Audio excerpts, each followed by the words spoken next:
What else? Oh my God. All right, do you guys remember this song? All right, now this is a totally different genre. All right?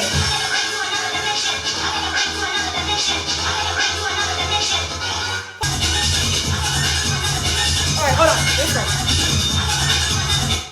Okay, if you know that, then maybe you'll know this one. Another one that I could like. Give yourself time, start to prep, start to wean yourself off. So for me, I used to be in the gym every day. I used to meal prep every day. But then when I had my spiritual awakening, I started going through all the emotional shit. And then I just didn't feel called to go to the gym. I didn't care about eating healthy. You know, it's a whole cycle that you have to go through. I recognized that the gym and eating healthy back in the day was how I was overcompensating for my pain. I thought that if I had a six pack and a banging body and a nice booty, that I would just find the love that I was looking for and I wouldn't have to really do this work. And then little did I know, I had the booty, I had the abs, and I was still insecure as fuck. I said, what the fuck? Y'all, I got the abs, bitch. I got the abs and I got the booty. Y'all told me I would be confident. You told me I'd be confident, and why do I feel more insecure? What the hell? Y'all lied to me. You mean I have to actually look inside? Okay. And so then when I did that, it was just really hard for me to get back on. But now I am focused on the gym. So I've already been back in the gym 6 weeks consistently, because consistency is the hardest thing for us, right? Sheila, consistency is the hardest thing for us, right?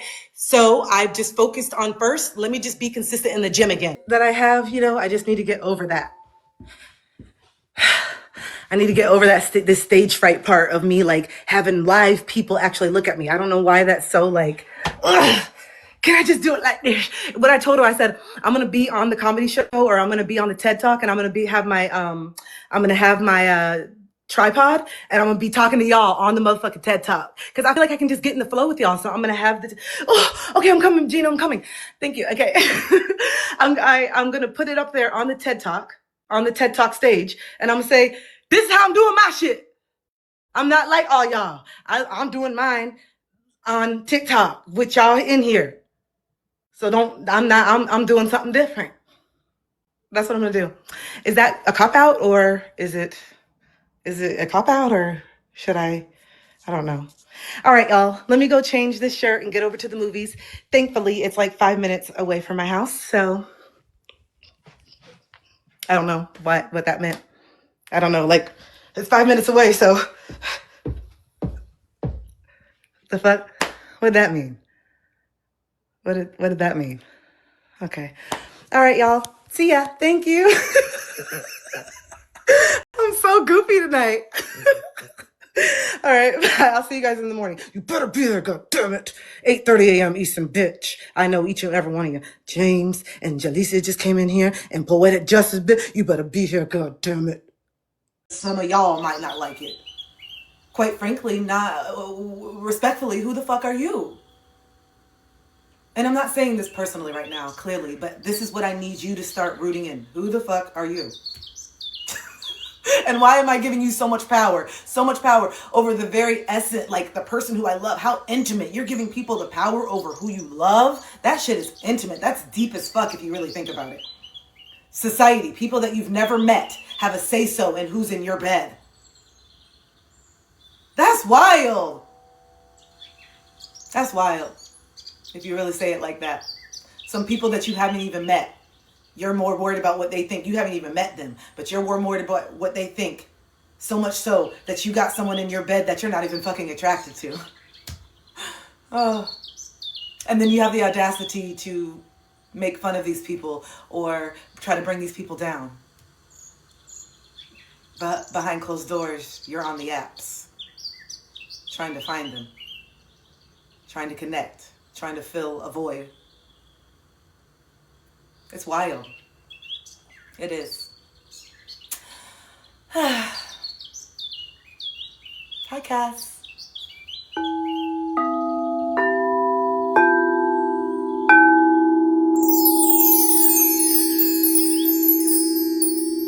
I'm really grateful for these breakthroughs that I've had. I'm so grateful for last year. Last year was, whoo! Yeah, I had to face some really heavy, suppressed, deep parts of myself. And now I have the clarity. Now I know what I need. Now I know what I'm wanting and all these different things. But I'm the type of person, I don't know about y'all, but I can't just intellectualize things to death. I can't just think, well, do I like this? Do I want this? I have to actually experience it. And then I had to wonder and ask myself, why am I holding myself back from allowing myself to experience different things on this planet to see what it is that I like? Maybe I don't just know if I like something or if I want something, what it is. Maybe I do need to actually experience it in real life. And so last year I really allowed myself to do that. And it's given me so much clarity and peace. I had so much anxiety because of the unknown, but then it didn't need to be unknown. Go take action and do it. But you just need to be brave enough to put yourself out there in a way that you haven't before. You're going to have to get uncomfortable in order to feel happiness. You're going to have to get uncomfortable in order to thrive in this journey. It's just what it is, because you are so comfortable with not being who you truly are. Duh. You are so comfortable with wearing a mask. You are so comfortable hiding behind this persona. You're so comfortable saying all this shit just to agree with people instead of just standing for what you believe in. That's comfortable because you value fitting in more than standing out. But once you see the value in standing out, you wouldn't dare say something that you don't fucking believe in just to appease other people. When you see how much value there is in standing out in our society, the people who are making the most money, the people who are thriving, the people who have the most beautiful relationships are the people who are brave enough to be them fucking selves. Even the ones here that are in their darkness, they're not trying to hide it, are they? Even the ones that are thriving, I guess, financially on this planet, they're doing it by being themselves. They're doing it in plain sight, and they're still getting voted for, and they're still holding positions, and they're still being worshipped for being exactly who the fuck they are, regardless of the darkness that they're in. That is obvious to everyone. So that lets you know that there's a lot of people that are also in their darkness on this planet. Clearly, there's a lot of people who ignorant and blissful is the way for them right now. I'd rather be ignorant and blissful than conscious and aware of all the fucking pain. I'd rather be ignorant and blissful than conscious and aware of how much I hate myself. I'd rather be ignorant and blissful than conscious of how much I fucking hate my culture and my background. If people were honest, this is what they'd say. If people were aware, this is what they'd say.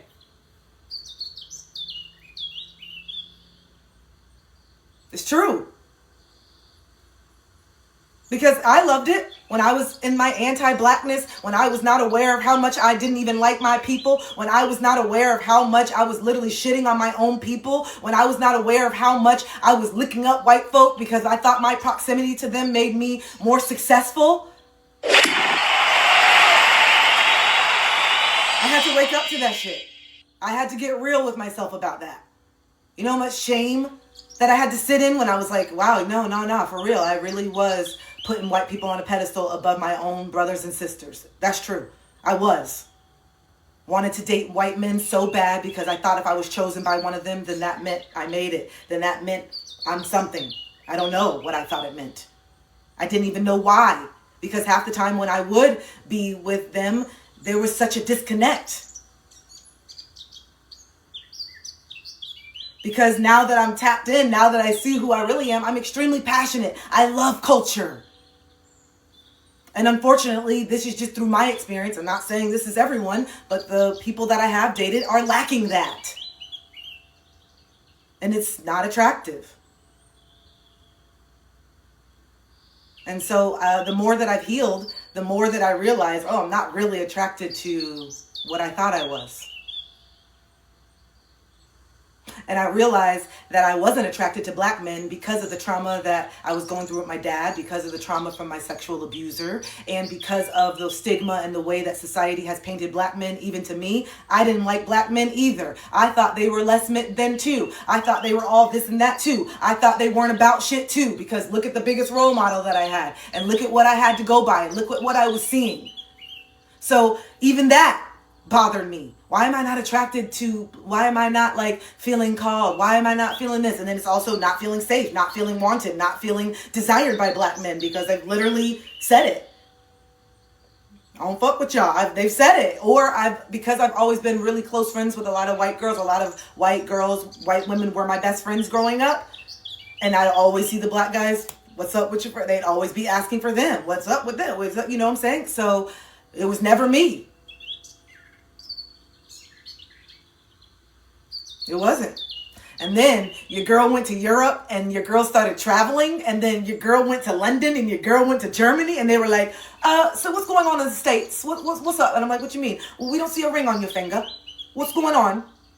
I was like, I don't know. You tell me what's going on, because I've always wanted a visa and I've always loved Europe. So if there's a reason for me to stay here, tell me, what do you want me to do? I went to Germany. They were just like, hello. I was just like, golly, where was I? When I went to Budapest, I went to Prague. They were just like, oh, when I went to Paris, when I went to France, they were just like this. I was just like, God. But then when I went to South America, especially when I had my afro out, when I went to Peru, when I went to Colombia, I couldn't even live my life. People were literally, can I take a picture with you? It's just crazy. It was just different. And that's when I was like, okay, wait, I think it's just, I don't know what's going on, but I think it's just what's going on in the States. I don't know. But yeah, anyway, I went off on that tangent just to say that I had to get honest about the ways that I didn't love myself. I had to get honest about my own anti-blackness. I had to get honest about my own proximity to whiteness and what that was for me and what I thought it was for me. And I wish that more black people would get honest about their own self-hatred. And I wish that more white people would get honest to their own anti-blackness, even if they don't speak it out loud. No one's speaking it out loud, but your behaviors are indicative of it. The way that you clutch your purse when a black man is coming towards you, the way that the thoughts that you think. It doesn't matter if you don't say the shit out loud. The thoughts that you think is a systemic problem. The fact that you think this, the fact that you have that stereotype, the fact that you play into it. That's what it is. I had to get honest about the parts of me that I did not love. I had to get honest about how I thought that being white was better. Okay? And, okay, wake up. What society are we fucking living in? It makes sense for me to feel this way, but I was just asleep to it. I thought this is inherently who I was, and so I was so ashamed because I thought it was fundamentally flawed. What the fuck? What happened? Why didn't I get my black card? Why am I not black enough? Where am I? What is this? Who am I? And then you see how years and years and years and years and years and years and generations of being stripped of who you are, being stripped of your culture, being stripped, not knowing your real last name, not knowing your true ancestry. That shit fucks with you. So miss me on it happened 400 years ago. Well, I'm still fucked up because of it. So this is why I'm healing. I'm doing the work. So when will y'all? I'm doing the work to deconstruct. So when will y'all?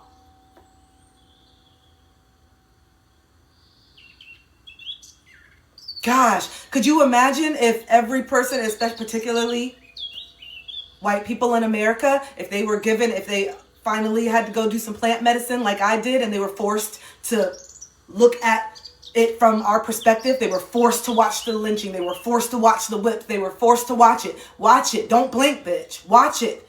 Sit with it. Look at it. There's grandpa. There's great grandpa. There's your great great grandpa. Watch it. Feel it. Look at it.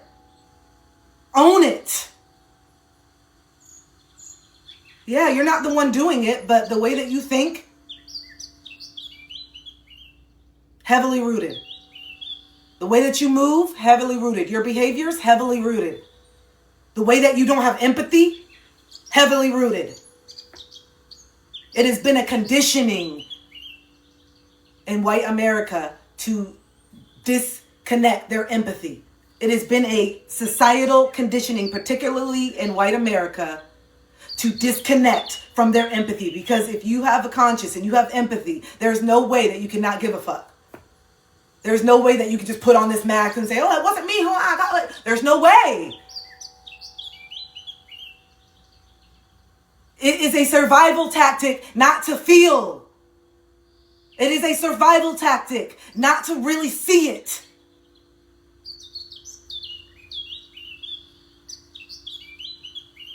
It is. Because you don't want to acknowledge that you can come from a group of people or you can come from ancestry that's capable of this. You don't want to acknowledge the clear discrimination. You don't want to acknowledge it.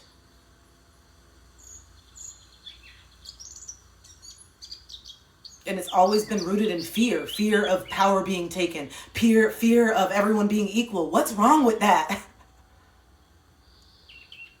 What's wrong with that? What is the problem with that? We're trying to preserve our race. We're trying to preserve our race. You're the one who mixed it in the first place. Against a lot of people's will. A lot of people didn't want to mix with you. The double standards and the hypocrisy and the delusion is exhausting. It's exhausting. It really is. It is. It's exhausting. Our race is getting smaller and smaller. It's getting diluted by the thing. You started that a long time ago, 400 years ago. No one was asking you to lay up with you. We weren't. You forced that. It's just crazy.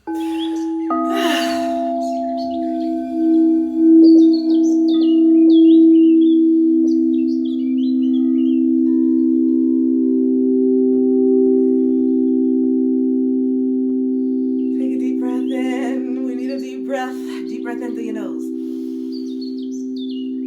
Release. I already know that I'm going to start attracting more and more white people.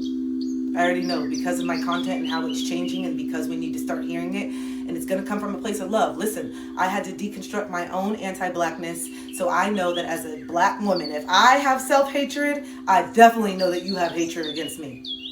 And not because you're just a hateful inherent person, it's because it's DNA, babe. I need you to start looking at this stuff at a cellular level. Just because you weren't in it. Like, I wasn't back then. I was born in a more empowered time. Why do I still have all these motherfucking doubts? Why do I still have all this shit? If I wasn't born in segregation. I wasn't born in any of this. Why do I still move like it though? Why am I still acting like this? Why do I still have these ideas about myself? I wasn't born in it. I wasn't born 400 years ago. You know, that's how stupid. It's like, it's not stupid. Sorry. No, not stupid. Ignorant. You know, the N word that means ignorant that you gave us. The projection is crazy. And this is not about me, war and division, and this is not about it, but I need to finally talk about it because this is a big part of my spiritual awakening that has heavily impacted me as my identity crisis, that I am a black woman. In fact, I don't care how many pairs of contacts I wear. I don't care how much I straighten my hair. I don't care how much Abercrombie and Hollister that I wear. I am a black woman. I can't get away from that.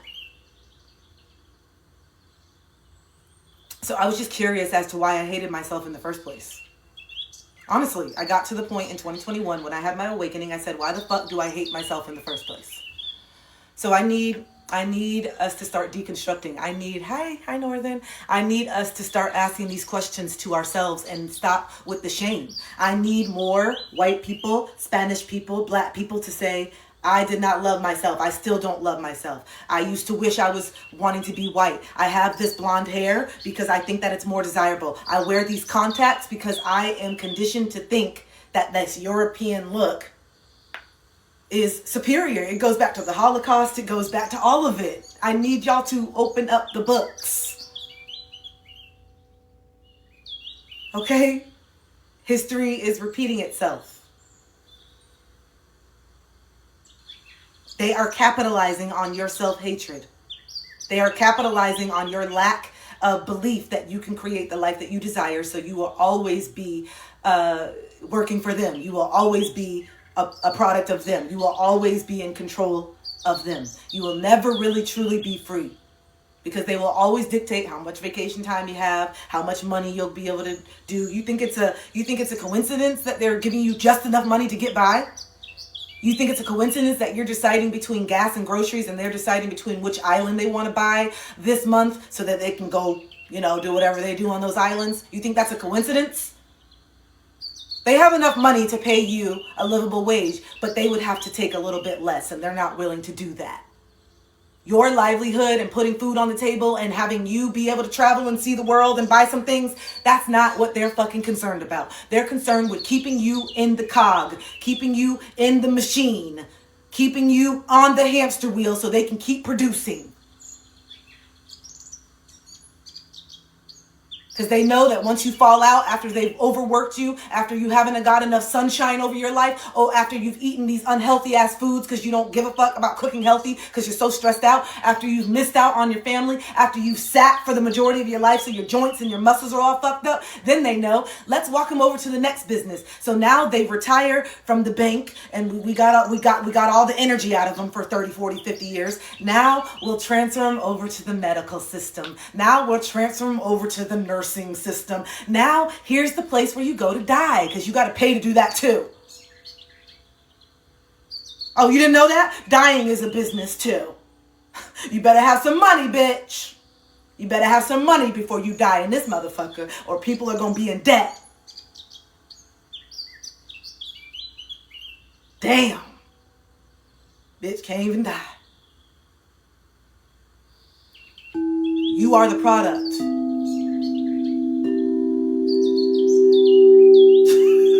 You are the product.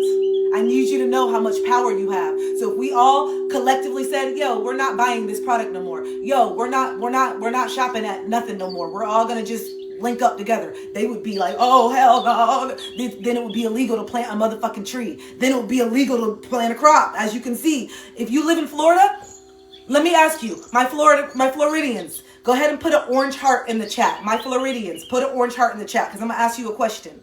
My Floridians, put an orange heart in the chat. Let me see where Florida's at. Where's Florida?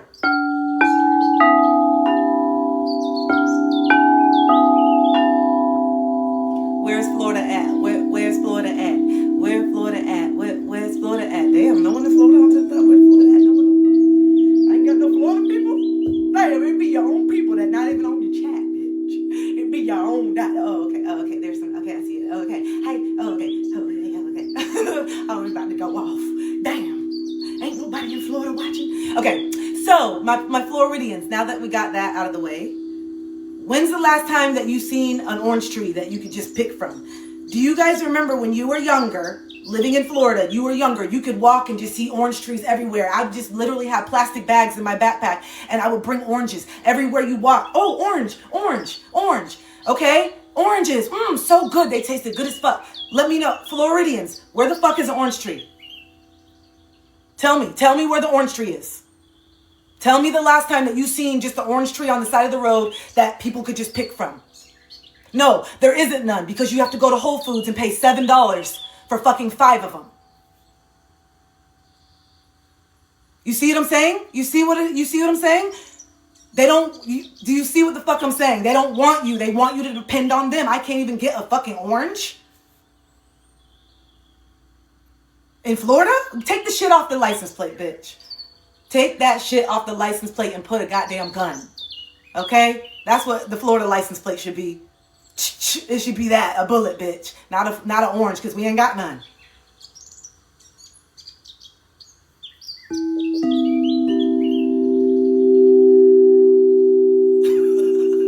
Take the manatee off. Take the manatee off. All right? Take the manatee off, bitch. And put a rifle. Take the manatee off and put a grenade, bitch. Take it off and put a chemtrail, motherfucker. Put a chemtrail instead. Okay? We don't put no manatees in oranges because we don't, where are they? Take the manatee off, okay?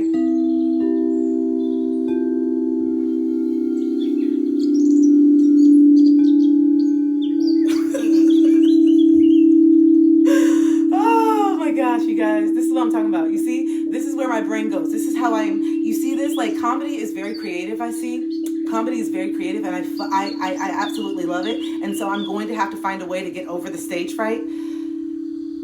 And I have to do this in my lifetime. I know that if I'm on my final days and I didn't get up and do my spiritual comedy and just let it flow and just do my improv, because it's going to be me. I got to be just like Dave Chappelle. I'm going to have to a little bit right before. Definitely going to have to take a little bit because it helps me get grounded. And then once I get going, I can get going. But like the initial Going on the stage, when I think about it, it literally makes me want to like combust, you guys. This has always been, when I tell you in high school, when I took speech and I had to do the speech, I'm not, no joke.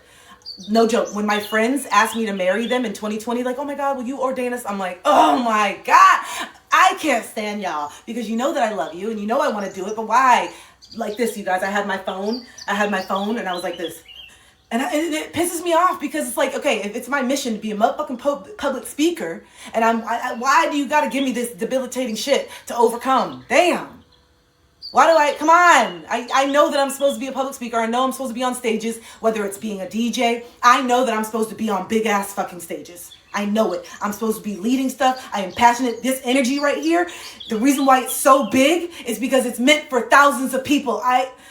It seems a lot because it's here and it's just on this screen, but this energy is going to translate differently when it's 10,000 fucking people when I'm leading a rally.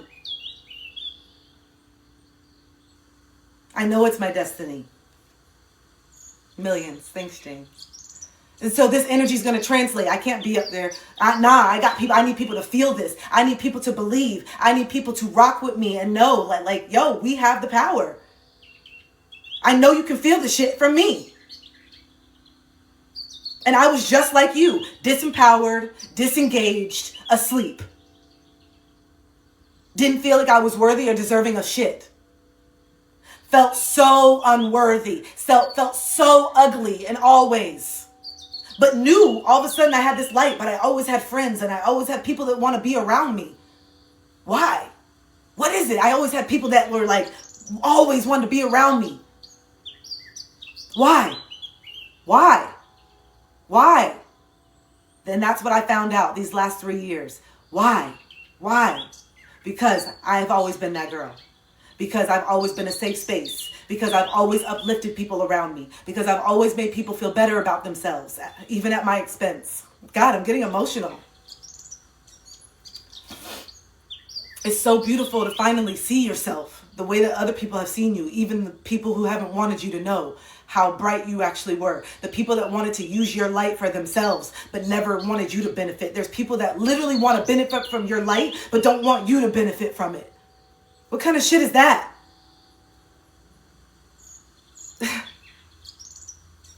You know? You want to benefit from my life. You want to benefit from the way that I speak to you. You want to benefit from the way that I cheer you on. You want to benefit, but you don't want to reciprocate it. And you don't want me to see it for myself. Because it's just like the Wicked. That's what I felt. Wicked, the popular. If you guys have seen Wicked, the popular, that was some shit. Those are the friends that I don't talk to. They were just like that scene. Just coming in and I thought that they really, really loved me when really it was me. I didn't know. And that scene hit me hard. I haven't stopped thinking about that scene. The popular, where she was like, I'm going to do this for you. And then when Elphaba's not there, but not more popular than me. Oh, that was the part that she didn't say in front of her.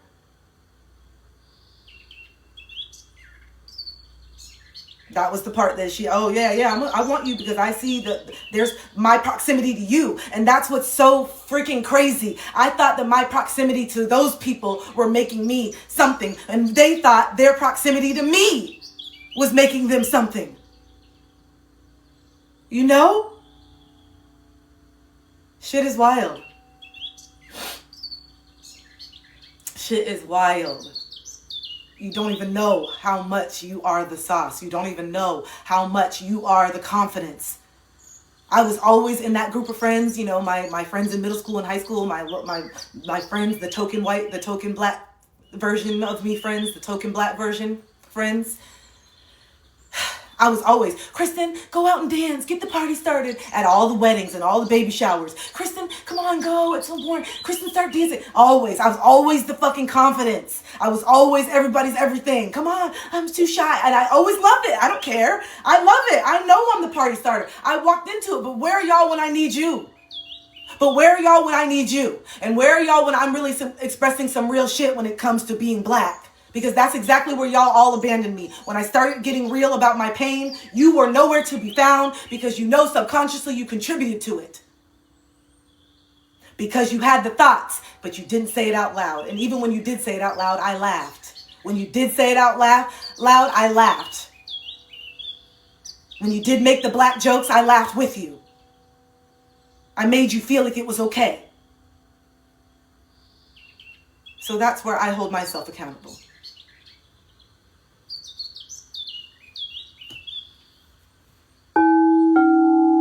You guys, I didn't know what we were doing today.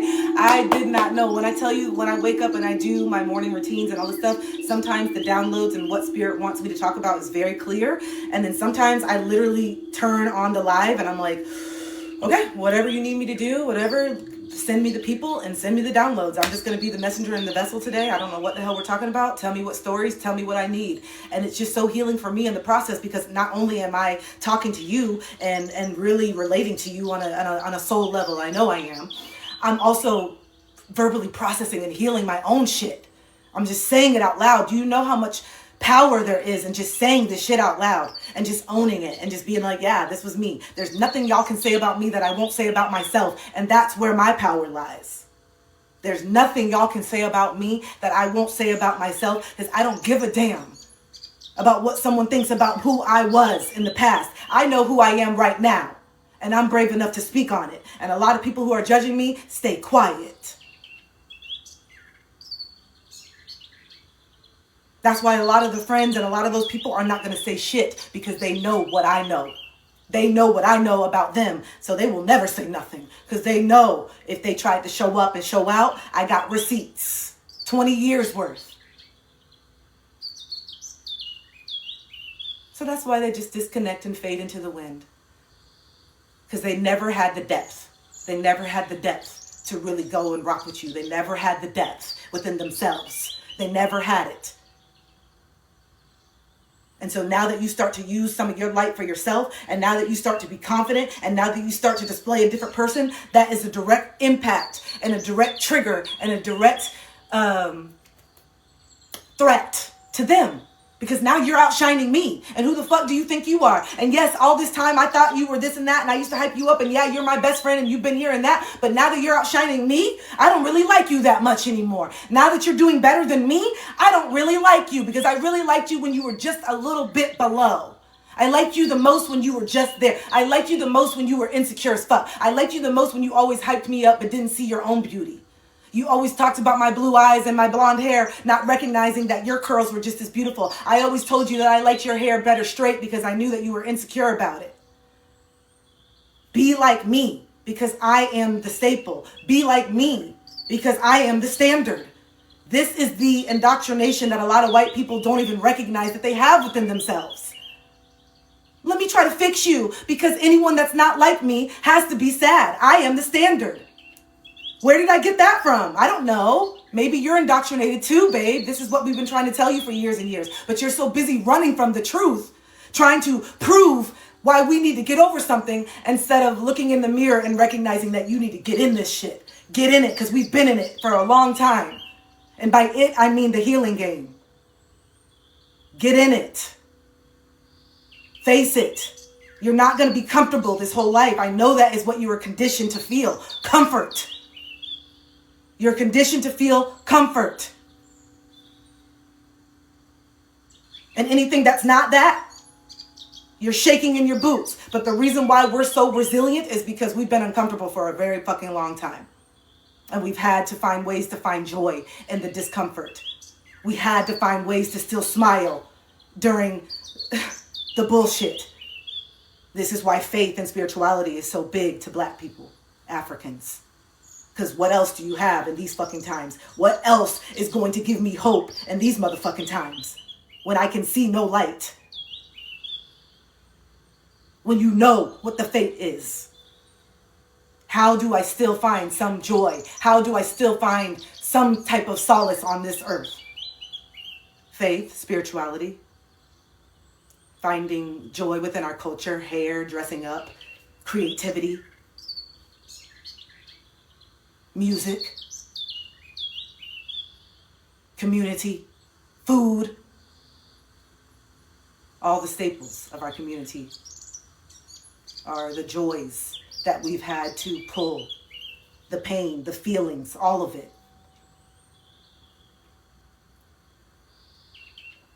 And this is why people get tired of our culture not being respected. This is why people get tired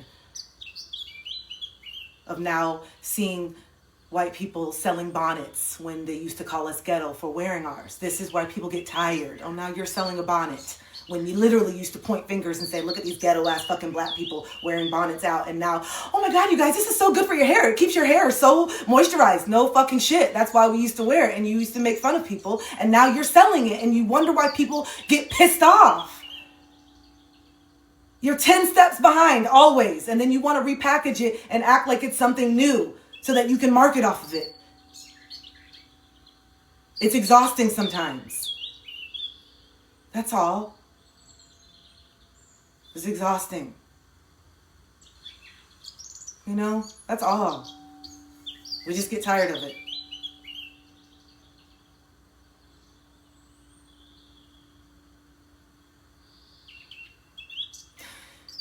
White people are very, very creative too. It's not like there's not some freaking prodigy, amazing, but the reason why I feel like a lot of white people have to reinvent or steal is because of the lack of work that they're doing within themselves. What kind of artist can you really be? What kind of depth of an artist can you really be if you're not willing to go deep within yourself? So since a lot of white people prefer to stay on the surface because it's too painful to look beneath, then that reflection is in their art. That reflection is in their creativity. Because you got to meet yourself deeper to pull for some shit. The reason why minorities have some amazing art and music and songs and it's so soulful and why we've created these genres of soul is because we have looked into the depths of our soul. We've come from a lot of pain. We've had to pull from it. How do we express ourselves? How do we do it? How do we move through all this shit that we've been through? This is where the creativity comes from. And now a lot of people are seeing some of the most creative and talented and spiritual and wise people do come from so much pain. There's purpose in pain. And so if you are feeling like man, how did they come up with these ideas? And I wish this, and instead of just stealing it, instead of not being original, instead of trying to reframe it as yours, look deeper within yourself. Because you don't flow and do all these dances. You don't make this music when you're scared to go into those depths. That's not where it comes from. The art that people really are moved by does not come from the fucking surface. Like Adele. Adele is why, okay, yeah. She's tapped in. We can rock with Adele because she's done the work with it herself. You can tell the things that she's processed in her music. You can tell in her lyrics. Wow, okay, she's felt some shit. She's done some work because you can't feel that. You can't evoke that emotion without actually feeling. You can't fake that shit. And so this is where we can tell a lot of people are just faking it. Be yourself. What's unique about you? There are things that are unique about you, but you're so worried looking out here trying to get validation instead of looking within that you can't see it.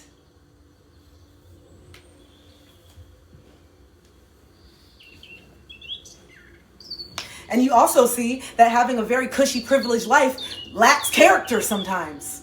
You also see that not having any adversities or not having any problems and being spoon-fed everything and like not having no shit happen to you really creates a fucking vanilla, blank, boring ass canvas. You can't relate to shit. You can't jump in conversations. You can't speak on experiences because you have none.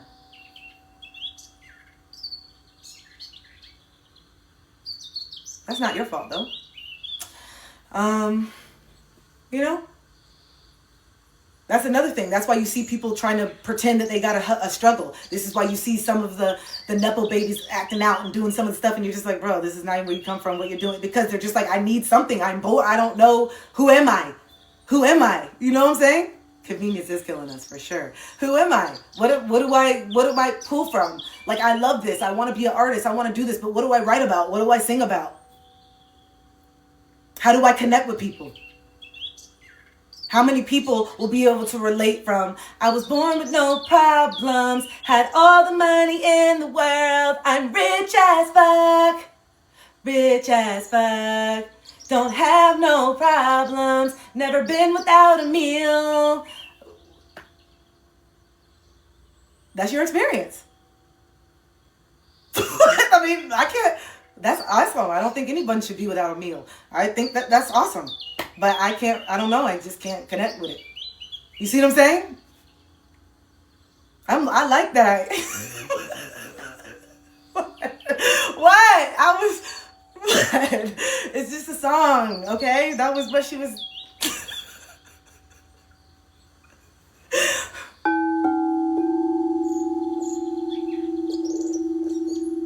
I don't know. What are we supposed to say? Rich as fuck.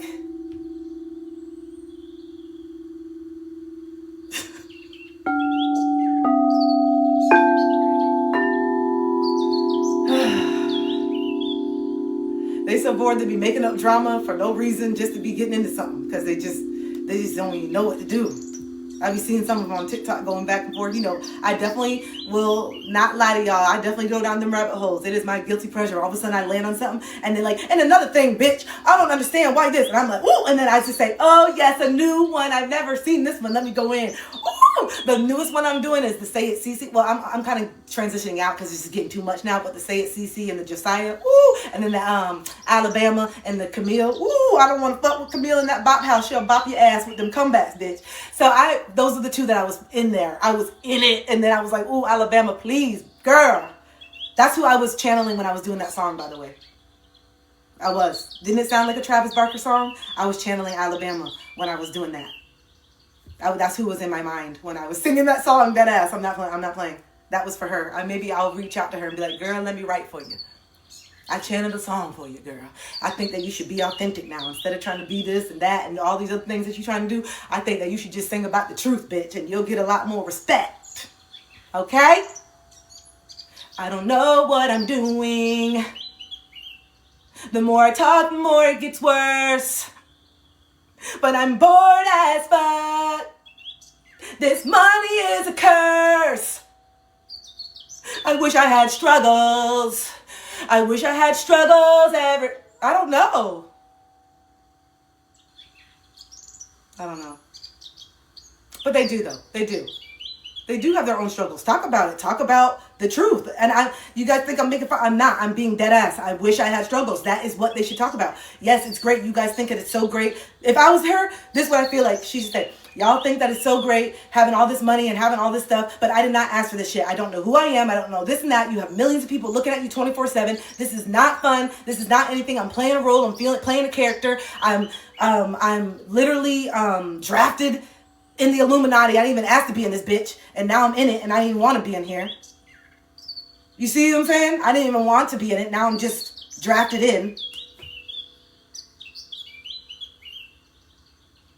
There's a lot. So there is. I wish that she would talk about it. That's what they would talk about. And I don't want to be in this. It's so annoying. I can't go anywhere without millions of photography. I can't go anywhere without this. I wish I could just go to Applebee's and Chili's and just have a drive. I want to experience what y'all are talking about. I don't know what that's like. I can't even relate to a lot of the memes and pop culture because I've never been to an Applebee's and I've never had the 2-for-1 drinks and I never had the boneless buffalo wings and the quesadillas, them half off appetizers. Okay? I want them appetizers that's half off. I want the chips and salsa from Chili's.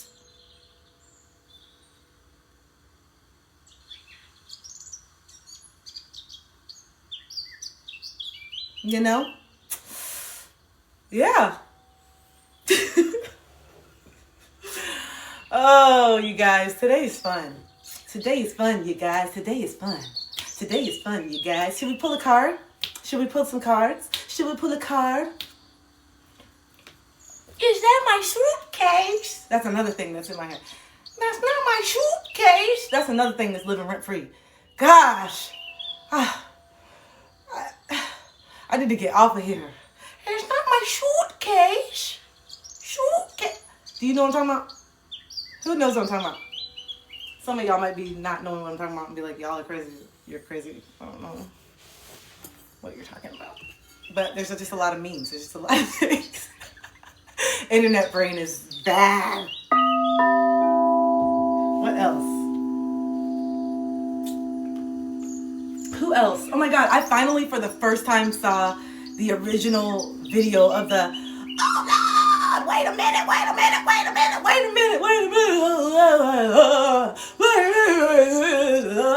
I just saw that one the other day.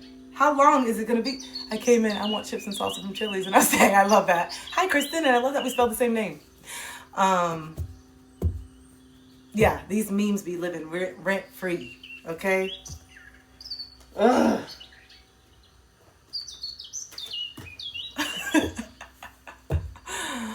Oh, you guys. So we're going to do these cards. I wonder, are we going to have a troll-free time, or are we going to have some trolls coming in that we can talk to? Hi, Ali. Are we going to have some, what are we going to do? The one from, what's today? The one from Monday was so fun. I think his name was King or whatever. If y'all were in on Monday's live, that shit. Was it Monday when I was flying around on the damn broomstick? The shit was, I love it.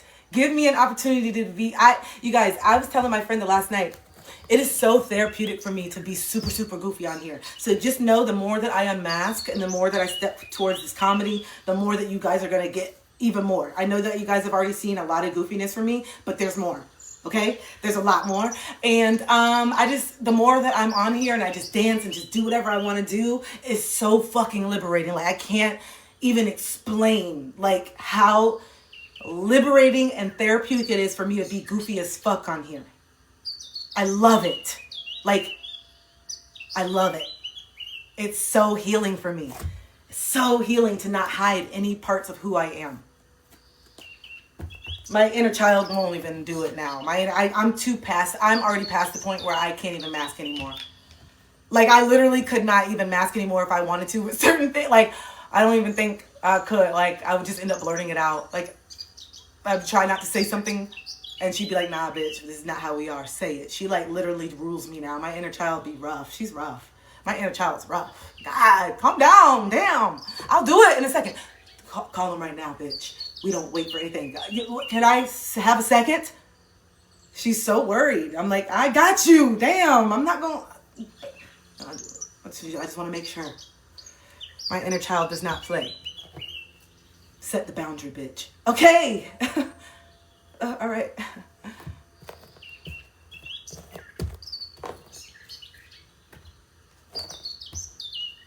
And it's so annoying too, because now I like where I used to just be able to like just appease people too, even when it comes to like food and stuff like that. I used to be able to just be so good. Like, I'll eat something. Oh yeah, I like it. It's really good. Now I'll be like, I'll try something and I'm like, it's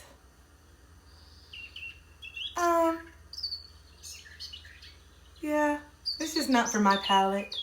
I can't even just stuff like that like even just little lies, like little stuff that just like, it's whatever, it's whatever. I can't. Because I don't want you to continue making that. I don't want you to keep making that shit. I don't want you to think I'm not performing this, because then I've got to keep up performing, and I don't want to perform eating stuff I don't like. You see what I'm saying? And so this is why I'm not going to perform in the bedroom no more either. I'm not hanging from the chandelier if I'm not really feeling that. I'm not acting like I'm climbing up the walls if I'm not doing that. I'm not doing all this and acting like I'm going if you're not really doing that. I'm going to lay right there and just be like, yep, we're not there, I guess. I'm not doing that. I've abandoned myself too much for the ego of other people in the bed and all this stuff, and I'm not doing it. I'm not doing it. I'm not doing it. I'm not doing it. I am looking forward to the day for me to be honest and say, hey, we're definitely not going to get here today. Because you know how many times in the past that if I just needed to be honest and say, hey, the chances of me getting anywhere are 0 out of 100. I can tell you right now. I can already tell you right now it's not going to happen. And I do not feel like performing, and I do not feel like the friction, and it's hurting, and then I'm hurting, okay? Because I'm over here trying to appease you, and you over here trying to take so long, okay? Hurry up. Don't try to take long. I don't need you to last long with me, because I don't even like this shit, okay? So don't you dare do something before I get here, bitch. I better be the first one. I want to be the first one. Okay? Don't make me be the second one. That takes too long. And then I'm hurting. And it's hurry up. And then I have to do the trick move. I got to do the move for you to hurry up. But anyway, all that, I don't want to perform anymore. I don't want to do that. So this is why I'm like, listen, look, I just split the deck, pleasure.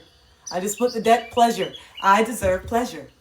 I deserve pleasure. I do not deserve to perform anymore, and I won't. So now I've gotten to the root of why I felt like I had to perform. I've gotten to the root of why I wasn't feeling anything. I've gotten to the root of why I didn't enjoy it. So now I am so excited for the future, y'all. I am so excited for the future. Your girl's excited to do some things. I feel like I've been suppressed for a very long time, and I've had all this shame around it and all this stuff. So now I know that the partner and the person that I'm calling in, they're going to want to do stuff too. A lot. Because there's a lot of stuff that I have not allowed myself to do that I'm like, no, I want to experience these things. I want to have these experiences, and I don't want to feel ashamed for it, and I don't want to give a damn what other people think, and I want to do it.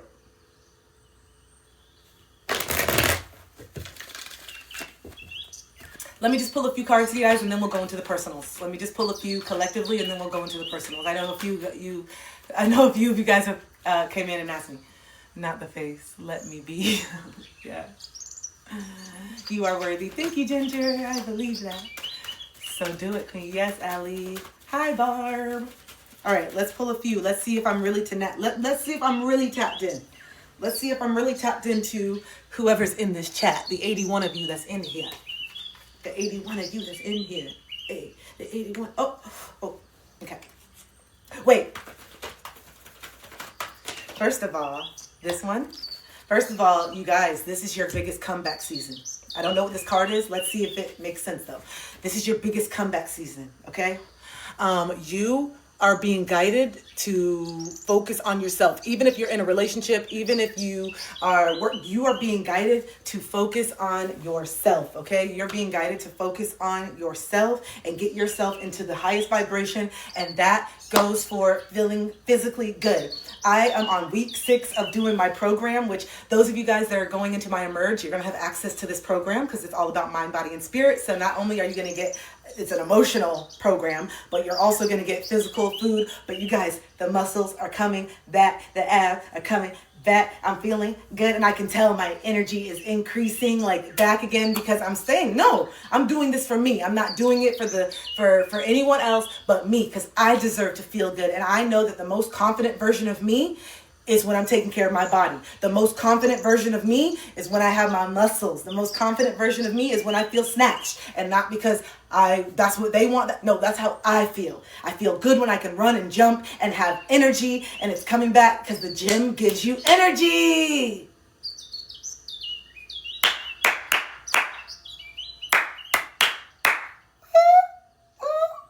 Wait, hold on, look. Let me see.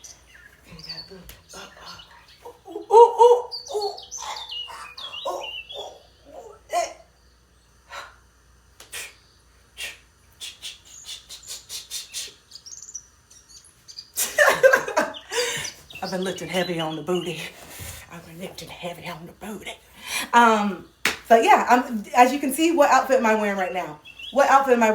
Why? Because right after this, I have to go straight to the gym because I have a busy day. I have clients. I have things to do. I'm finishing up enrolling everybody into my program, which, by the way, you still have a chance to book a discovery call. The program starts on Saturday. So if you still want that container to step in and start embodying your best life and your highest vibration, the link is in the bio. Okay, I also have my first in-person healing circle. If you're in the Tampa Bay area, it's on February 1st at Philippi Park. And I will give you, the link is in that bio as well if you want to get a ticket if you're in the Tampa Bay area. But yeah, no, I just had to flex because your girl's getting strong again. I fell off my game for 3 years. I was so depressed for 3 years. I've been so anxious, so sad, not feeling worthy, coping with food, coping with sugar, sitting on the couch, smoking all day, just doing all these things that I'm like, okay, like there's a moment where I just wanted to give myself the grace to just do this and couch rot, but I am worth more than this. I'm worth more than this. And then I started acting like it. And then I started acting like I'm worth more of it. And then I started acting like I'm worth more of this. Hold on. Cue the music. Oh, wait.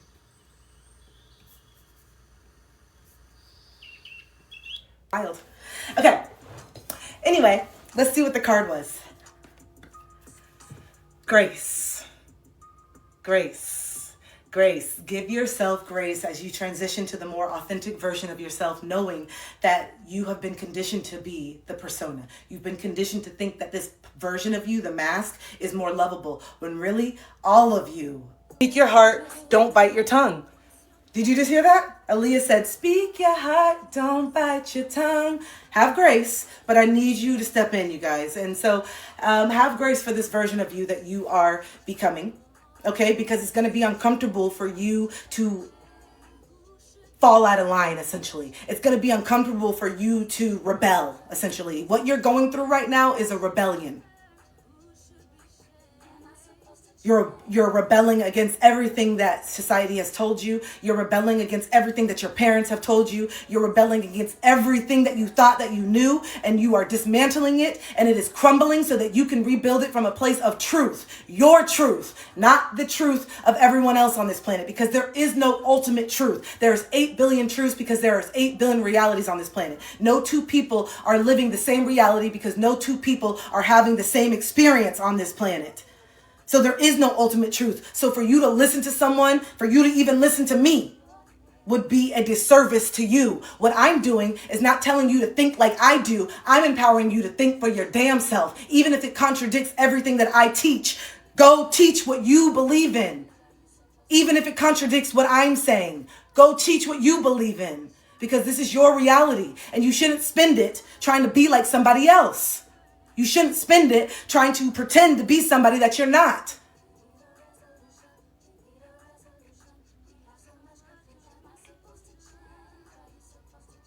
In school, we are indoctrinated. In school, we are taught what to think, not how to think. This is why you have whole generations don't know how to do this, don't know how to balance a checkbook, don't know how to do. Because it pays for us to be dependent. It pays for us to be dependent.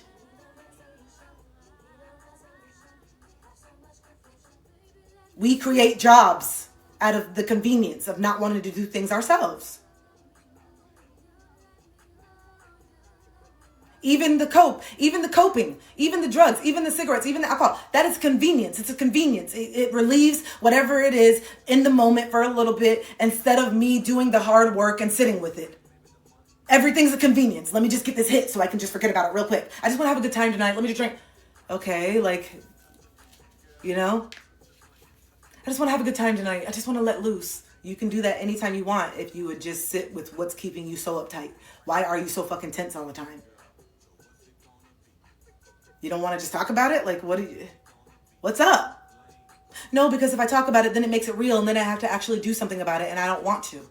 I just want to complain about it, and I just want to run from it, and then I'm going to get upset 20 years from now when I have a liver problem or I have an autoimmune disease because I've spent 20 years drinking a bottle of wine every day to cope with the fact that I'm not happy in my marriage, instead of just saying out loud, I'm not happy in my marriage.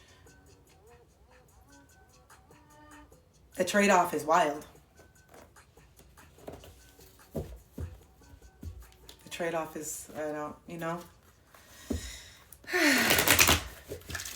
I want someone that really wants to be with me for me, not out of pity, not because they feel like they have to. Okay? I don't resonate with these restrictions. These restrictions are what's keeping you in a reality that you don't even resonate with because you don't feel like you have the choice, and you do have the choice. You do have the choice to do something different. But yeah, will that disappoint some people? Will some people not vibe with it? Will some people not understand it? Yes, but are you willing to be misunderstood? Are you willing to be disliked? Are you willing to have people walk away from you in order to find yourself? That was the trade-off that I got to the point where I was willing to lose people. I was willing for people to judge me and criticize me because I knew they were already doing it anyway. And I just wanted to be myself. I said, I don't want to spend another moment pretending to be somebody I'm not. I don't want to spend another moment being scared to speak my truth. I don't want to spend another moment. And so as soon as it clicked for me, and I think someone asked earlier, what were the steps that I took? At first I had to just surrender to everything and just allow myself to cry, allow myself to just fall apart and I had to let the mask fall. I had to let the mask fall and not be everybody's pillar anymore. And I had to be okay with that. And that was really, really hard because my sense of worth and my sense of self and my self-worth was literally built on being the pillar. So if I can't be the pillar and I can't be the positive vibe for people, then what do I have to offer? What friends am I going to keep? I'm not going to have friends anymore. This is all why they're with me anyway. They don't care about what I'm really going through. This is why I keep everything to myself. They don't care about what I'm really going through. That's why you'll never know what I'm really going through. I had that shit well. You don't know how much I'm suffering. You will never know until now, because I don't want to hide it and I don't want to suffer in silence anymore. So allowing yourself to feel all the feelings and let the mask drop, and you getting comfortable with the fact that all these sides of you are worthy of being seen and lovable. And then you will stop projecting that they're not by other people, because there's people in your life that want to be there for you. There's people in your life that want to be there for you, but you don't allow them to, because you have a deep-rooted belief that this version of you is not worthy of being loved, and that because you got sent to your room when you were punished, because you were hit and abused when you had emotions, because you were sent outside of the house, go outside with all that crying, go upstairs with all that crying, because you were sent by yourself, so now you have learned, I got to deal with these tears by myself. It's not safe. It's not safe for me to deal with these tears with anyone else, and people are going to make fun of me. And the fact that mom kicked me outside or shunned me to my room when I was having an emotional reaction made me feel very embarrassed. And so now I inherently feel very embarrassed whenever I cry.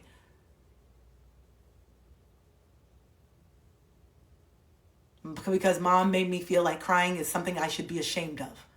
You should be ashamed of yourself carrying out like that. Go to your room. I should be ashamed for crying because someone hurt my feelings? Okay. Computing. Well, I don't want mom to be mad at me anymore, so let me just numb a little bit more. So now the persona comes as the ruthless bitch. Now the persona is I don't give a fuck. Now the persona is I don't care, because I have to not care to get through this experience with mom.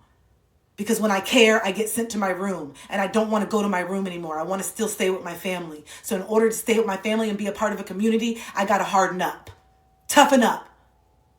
So then once this sensitive, sweet, innocent child all of a sudden turns into this callous bitch, and they wear it well because it's a defense mechanism. But really the people who are actually close to them know that they're not a bitch at all, and they're actually very sensitive, and they actually cry very easily, but they will never let anybody show that. They will never show that to anybody. And then they self-sabotage their ability to connect with people on an emotional level, because somewhere deep down they don't feel deserving of it, because when they had the bids of trying to connect with their parent, they were shunned. When they tried to bid for some, connection with mom and dad when they were in this state, they were sent away or they were hit. You don't even want to understand why I'm upset. You just can't take the fact that my crying is dysregulating you because of the lack of work that you've done within yourself. So you're literally hitting me for having a normal human response. I'm literally getting abused for having a normal human response because you can't handle it. Because you can't handle it because you have not done the work within yourself to handle my emotions. Whew, I love when we do these role plays. That's someone who's in here needed. I love this because I'm the advocate for the inner child. I'm the inner child lawyer. I am the inner child lawyer. I'm the inner child advocate. I'm the coach that's going to validate you, because that's all we're here to do. I can't make dad come into the session and say this and that. I can't make your mom do this. I can't channel your mom and dad saying sorry all the time. Sometimes I do. But you're going to have to get to this place of peace regardless, is what I'm saying. Because some people's parents have passed on and transitioned, and they're never going to get these conversations. So does that mean that you're never going to be at peace? I think not. You are going to be at peace because you're finally going to validate your own experiences, which is something that you could have done 20 years ago. You could have said, no, this hurts me and you don't deserve to have access to me like this because you keep doing the same thing. But instead, we are conditioned to keep putting up with it. We are conditioned to have a very high emotional pain tolerance, which is why a lot of us put up with bullshit in relationships for years and years and years before walking away, because we have a very high emotional pain tolerance mixed with the abandonment wound and not wanting to abandon our abuser. Isn't that some shit? The same way you don't want to abandon dad and mom. And then you say, oh, abandon your abuser. Then you would have to correlate that mom and dad have once been your abuser as well. You don't want to recognize that, though. You want to keep saying that mom is my best friend when really she's your biggest hater. The fantasy of what you want and the reality of what is very fucking different. And I need the two to actually talk to each other.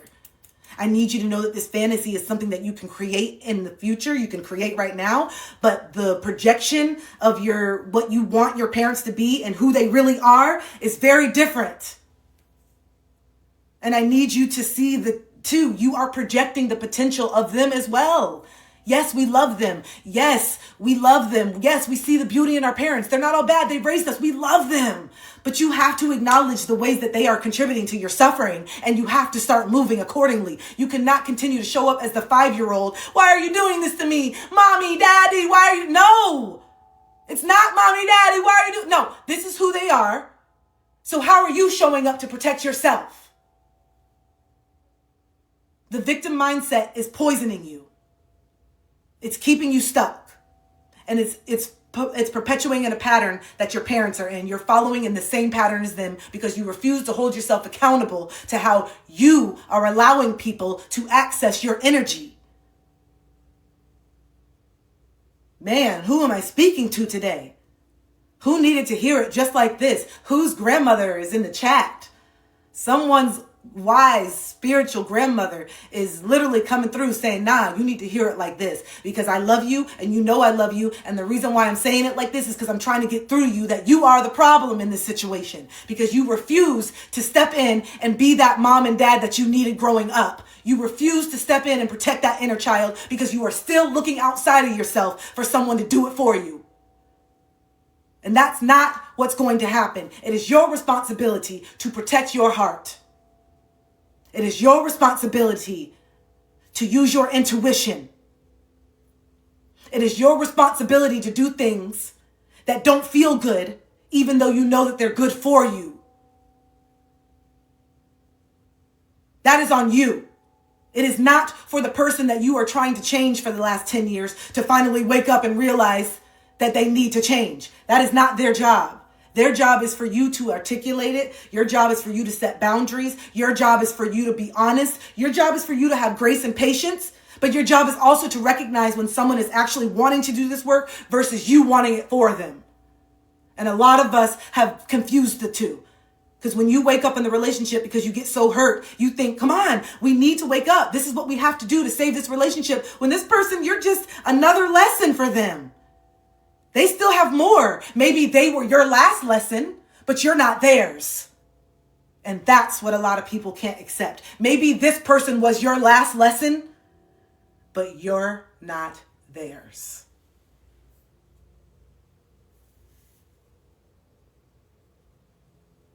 And you're trying to force it. You're trying to force it because you are attached to the outcome and you've already invested so much. You have to get it together. It's so easy if you could just see it the way I see it. It's not easy when you're not ready to see it, babe. It's actually quite blinding. It's actually quite annoying. And it actually just makes you feel like you're nagging them all the time to be somebody that they're not because you are. And then you think it's altruism and then you put this martyr syndrome that you're trying to save somebody that doesn't even fucking want to be saved.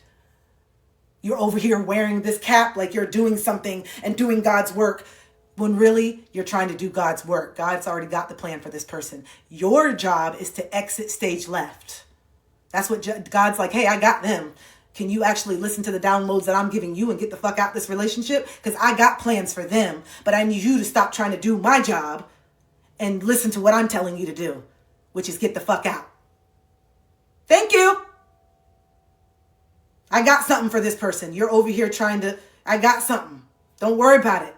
Worry about where you're going because I have something much better than what you are even in right here. You think this is it? This is the tip of the fucking iceberg. And if you would go stage left, then we could get there.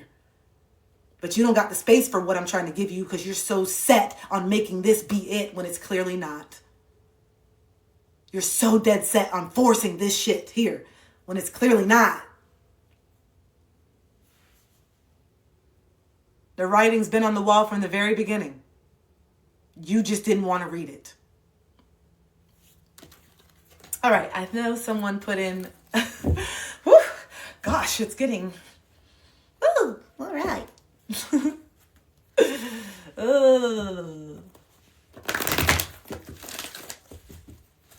Yep.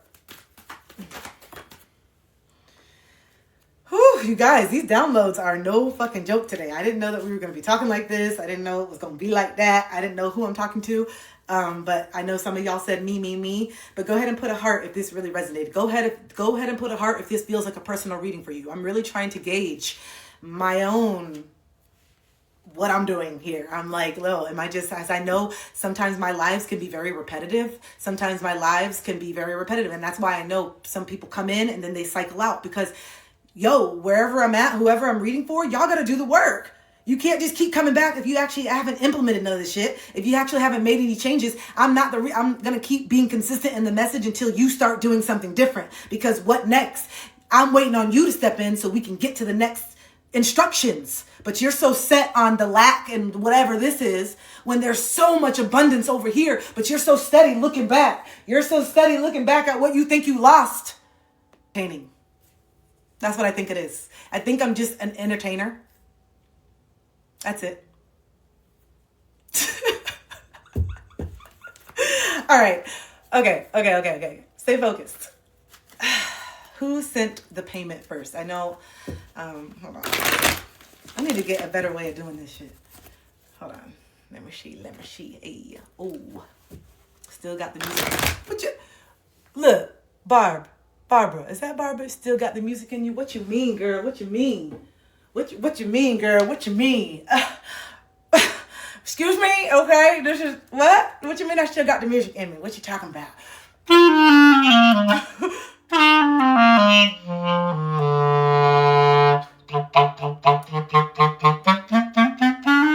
Huh? What?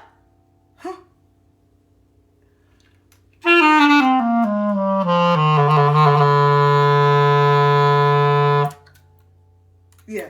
Yeah. Okay? My Van Geek.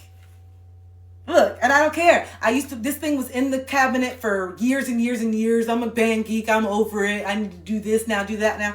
Guess what? Nah. This is my buddy. All right? And I'm going to be a Van Geek. And the person that I'm with is going to hear me playing the clarinet some nights because it makes me feel good. And so, nah, I'm not giving up. This is the clarinet. This is from 6th grade, you guys. This clarinet is from 6th grade. Okay?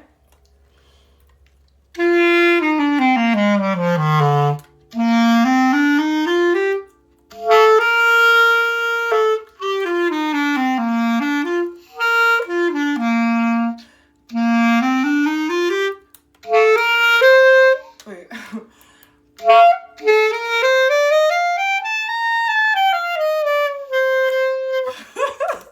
Whoa. Okay, so just for context, so the reeds are different sizes and you have to work your way up to the strength of the reeds. And so for a beginner clarinet player or a beginner woodwinner, usually they would have a reed of 0, which is very flimsy. It's very easy to produce sound, but the sound is not as rich. It's not as like hearty. And so the more that you advance, the more that you train your jaws, the more that you strengthen your jaw muscles and your lungs, then you're able to move up with reeds. So I haven't played in years and years and years, but I have a reed 2 on here. I have a reed size 2, which is pretty advanced. So let me see. Let me try one more time. Let me just try one more time. Let me make sure it's lined up. Okay.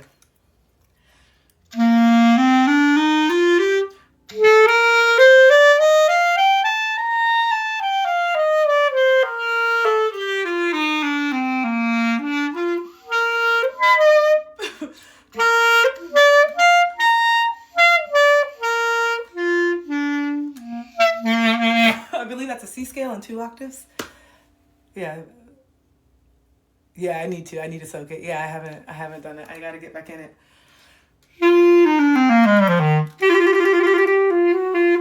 Kristen, I love that you did that too. We spell our name the same. We play the clarinet. What's up? All right. Maybe we need to meet and like do a duo together. We need to do a duet. You guys, I used to do like solo and ensemble. I used to love it. I used to love doing solo and ensemble and doing like sight reading and stuff. I would get so excited, and I was first chair, and I would always be so competitive. Like, don't fucking try to take my chair. I'm going to win. And I would play all night, and my mom would be like, girl, go to sleep. 3 a.m. Practice. This was my escape. This was my escape when I was being groomed. This is my escape when I was going through so much sexual abuse. Music was my escape. And now I see why I took to it and why I got so good at it, the trills, yeah, because it was just like I dissociated in it. I would dissociate in it. And so I would just play all the time and just be outside so that my mom's boyfriend would like leave me alone or just like not bother me and stuff, you know? So yeah, the clarinet means a lot to me.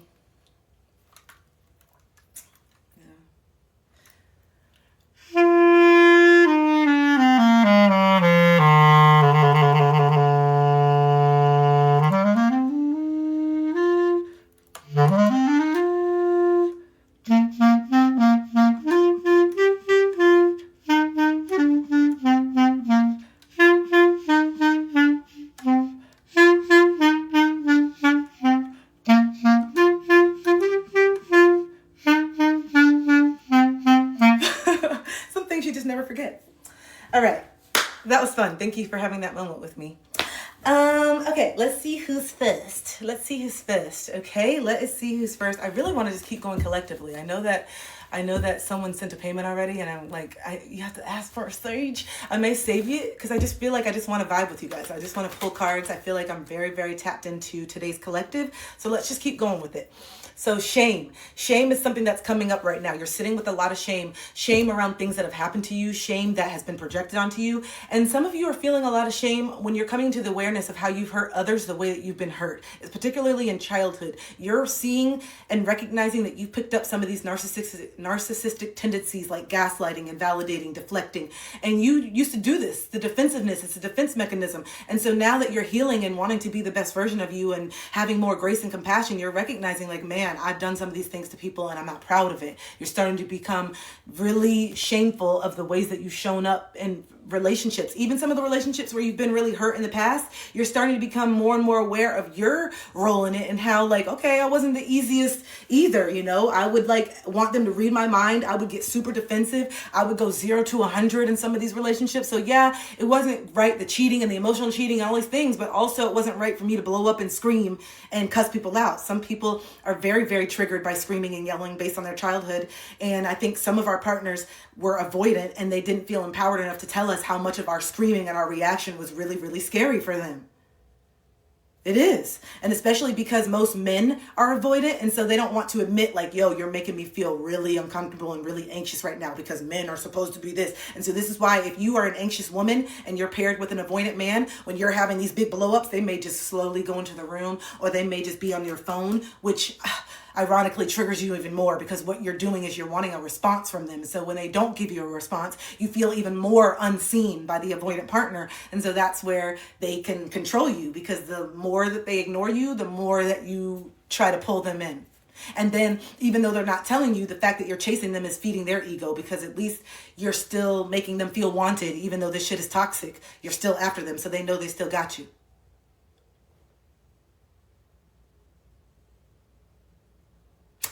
So yeah, the shame that you're working through is the way that you've treated others, the way that you've treated yourself. So shame is the lowest vibration. And once you can learn to integrate that shame, you're going to skyrocket when it comes to your energy levels and how you feel about yourself. Because if this is the lowest vibration, when you accept it and integrate it and say, oh man, I was feeling this because of that, but you know what? I forgive myself. I see now.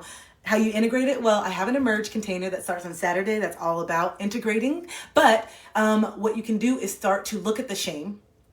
Start to look at the shame through the eyes of curiosity instead of criticism. A lot of us look at the shame through the eyes of criticism, therefore we can never get anything done because you can't heal when you're giving yourself more hate and more that. The only way to heal integrate your shadows is through love. So if I have shame around my sexual trauma, can I get rid of the sexual trauma? Can I get rid of it? Can I go back in time and erase the sexual trauma?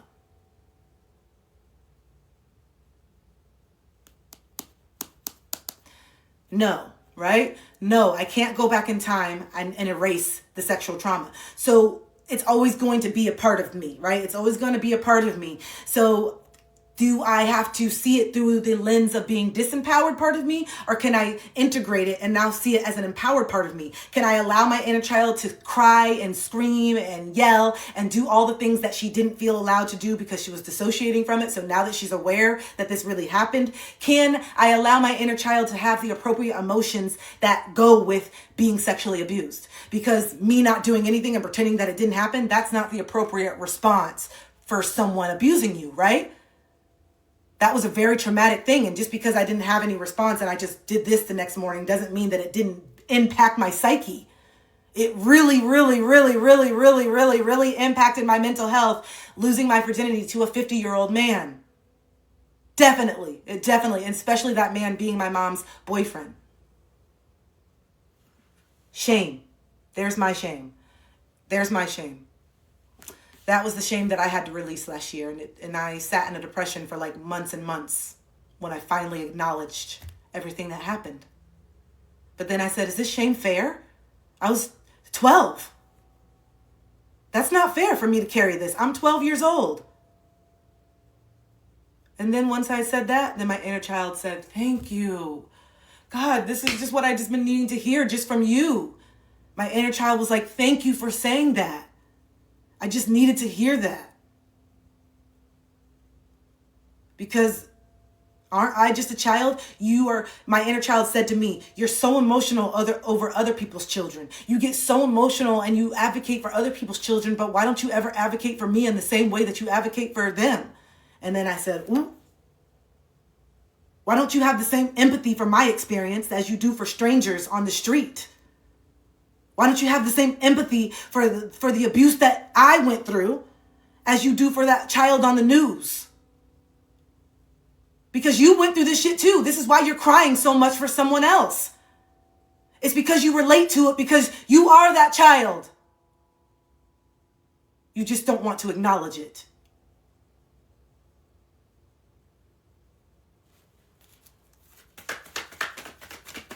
We are doing it today. I'm also in my luteal stage too. So I'm getting closer to my portal. I'm also in my luteal. I think I'm 11 days out from my cycle. So we're in it. We're in it. Okay.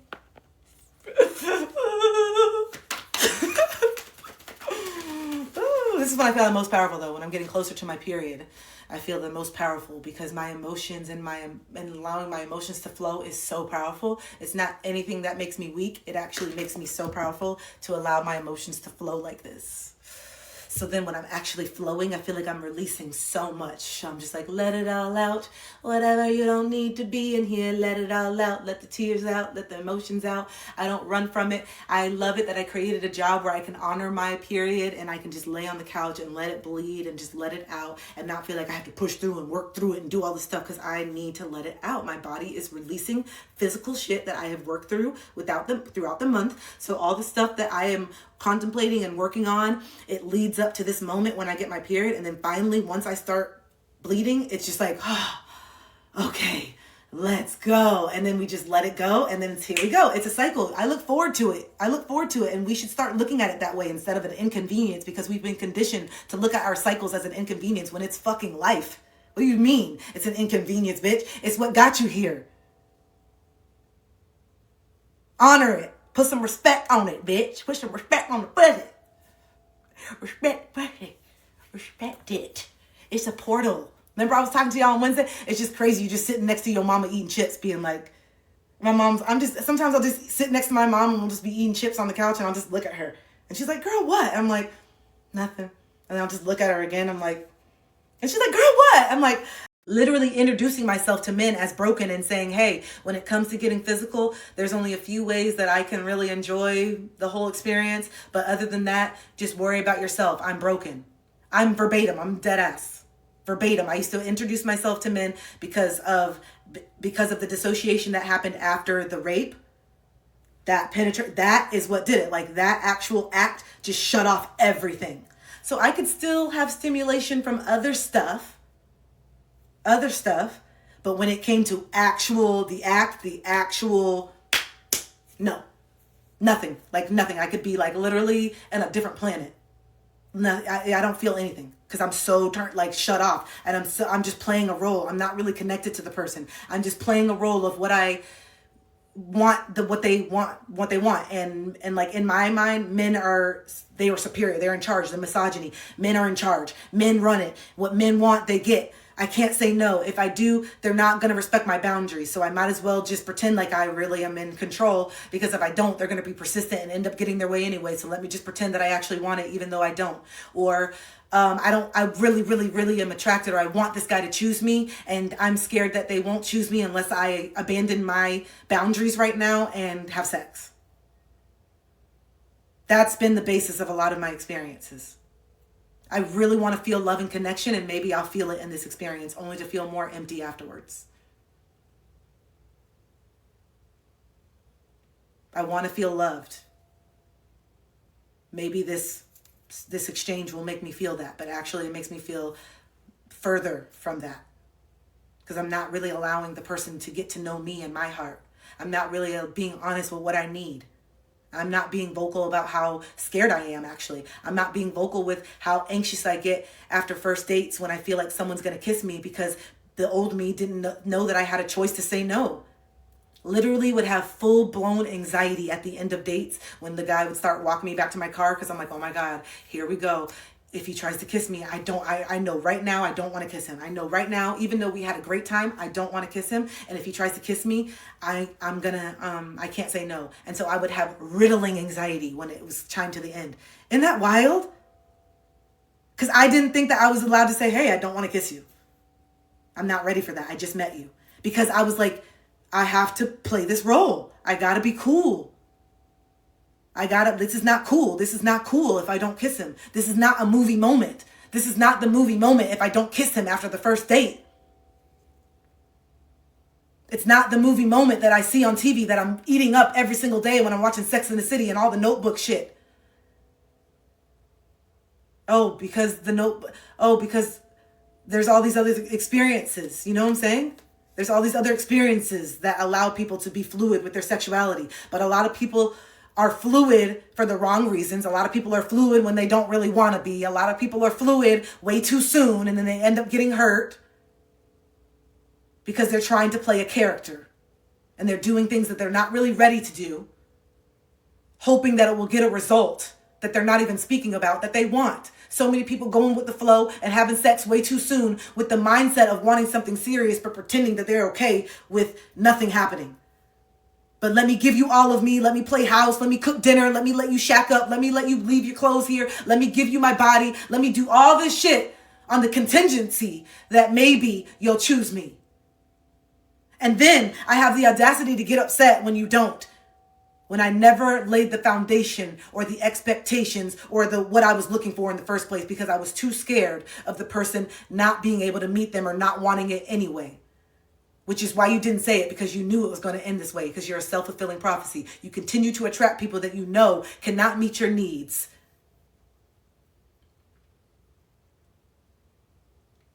Because you don't feel deserving of your needs being met.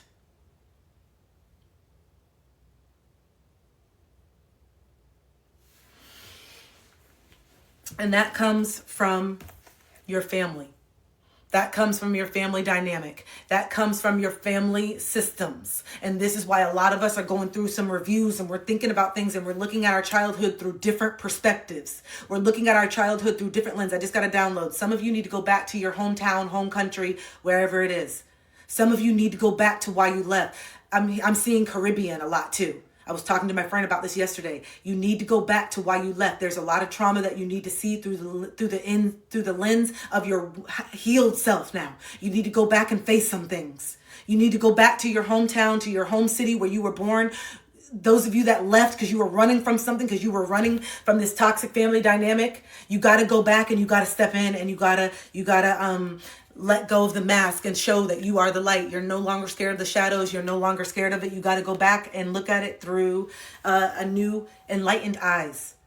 You ran away for a reason, but home is always where the heart is. And your heart is at your home and family and all these different things. But you ran away because you were so in pain and you felt so unseen and you felt so unheard. But let me ask you, friend, were you really speaking up? Were you really putting yourself out there back then? You weren't, because you were scared and you were worried about it, which is why you left, because you wanted to reinvent yourself in a town where no one knew you, because you were scared to try to be different because people had typecasted you this whole time. And you said, you know what? I need to get as far away from my home as possible so I can really figure out the individual that I am. And now that you've got a grip on it, it's time for you to go back and stand in that motherfucking truth. It's time for you to go back and cry the tears and look at how far you've come. It's time for you to look and see the things and not run away from this stuff. Run into the people from your own hometown. Run into the people from middle school that bullied you. Run into the people that hurt you. Run into the people that are still doing the same shit. Run into them. And you have your head up high. Stop being scared. You're not that same person that they remember. You're not that same person that they're still projecting you to be. You have done work on yourself. You have healed. You have learned things that they still don't even know. So you go home with your head up. You stop worrying about it. The version of you, they could never. This version of you, they could never. And that is not to shame them. That is not to pull them down. That is just facts. Because some of those people are in the exact same space as you left them. Which is why they're not in your energy anymore, because you were always going bigger places than that little hometown crew. You were always bigger than that. You always knew that you were meant for more. And that's why it's few far in between. It's not everybody has that mindset. That's why you're special. That's why I need you to start shifting these priorities and act like you know. Because your priorities are still rooted in the disempowered version of you, not the version of you that knows their worth. Not the version of you that knows that they are deserving. Not the version of you that is building an empire for yourself. Some of your priorities are still rooted in that disempowered version of you. And by priorities, the people that you're still entertaining. The empty sex that you're still having. I need you to reel it in. I need you to reel in all that life force. And instead of spending it on empty situations, I need you to let it build. I need you to let that sacral chakra build. I need you to really pull it in and think about what you're going to create. What are you going to birth? What are you going to birth? Pull that energy away from everybody else. Pull that energy back from everybody else, because you don't have your foundation. So I need to know how you got all this energy to be throwing at everybody else. Meanwhile, you're barely got your head above water. Meanwhile, you're barely keeping afloat. How you got all that energy? When is it your turn? I had to pull it back for the last 3.5 years. I have not been able to be the friend to everybody that I used to. I have not been able to be and answer every single text message like I used to. I have not been able to keep up with every single phone call like I used to. I haven't been able to. It's a lot of energy to do that. And I need the energy to build for myself so that I can get to a place where I do have more capacity. But when I'm trying to build the financial stability, I don't have much capacity. So I'm trying to keep afloat. My priorities are building right now. So that means I have to sacrifice the dinners and the drinks and the clothes and the this and the that and the trends. Because I'm trying to build something much bigger than that. I will have all that shit when I'm ready. I'll have it. Everything. I got everything I need right now. These leggings are 8 years old. They still working just fine. This is a hand-me-down from my friends. Now they know whenever they get rid of their stuff, they give it to me first. And then whatever I don't like, then I donate it. And I've been reusing it. This is from my friend. This is such a cute top. Really nice. Love it. I'm fine. This journey right now and this part that I'm in is teaching me that I'm okay with less. This journey is teaching me that I never needed none of this stuff to be happy. The more and more that God strips from me, the more and more that the universe strips, the more and more I have to find happiness with less. That's a fucking flex.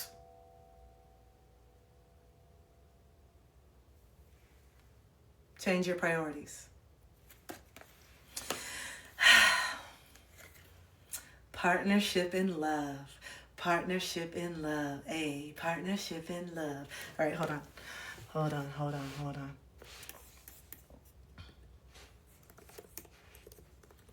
This is the song that just came up.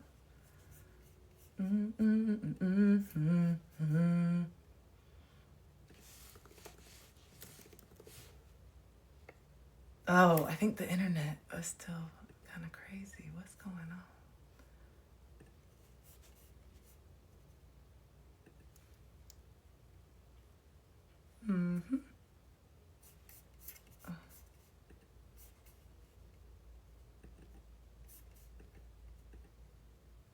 I wonder what happened with the internet.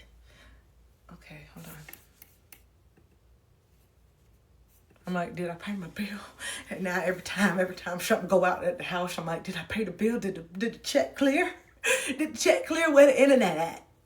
Anyway, so Partnership in Love. I was going to play a song, Slow Down, by Damian Marley and Her, I think. So listen to that on your own. I was going to play it, but the internet not working, so I'm like, wait, is it a bill, bitch? Is it a bill? Did I not pay a bill, bitch? Anyway, so Partnership in Love is coming in. To those of you who know you are ready for this connection because of the connection that you have with yourself now, okay? The connection that you have with yourself is very much a reflection of what you're ready to receive from someone else. So if you are able to give yourself more grace, if you are able to give yourself more love, if you're able to give yourself more patience, if you're able to be gentle with yourself even when you make mistakes, that is the love that you have been seeking from other people. Because even though you've done things in these relationships that you're not proud of, and you've been ticking time bomb, and you've put some sugar in people's tanks, and you've hid what you didn't, oh, somebody's put sugar in someone's tank, and you know, you've done these things that are kind of like, damn, I'm not proud of this. You're still a good person at your core. You were just hurt and you didn't know how to cope. And when you don't know how to regulate your emotions, sometimes you do some things that are really, you know, like you hide in the closet when your boyfriend says that he's going to sleep, but you know that he's not really going to sleep because his best friend is in town from overseas,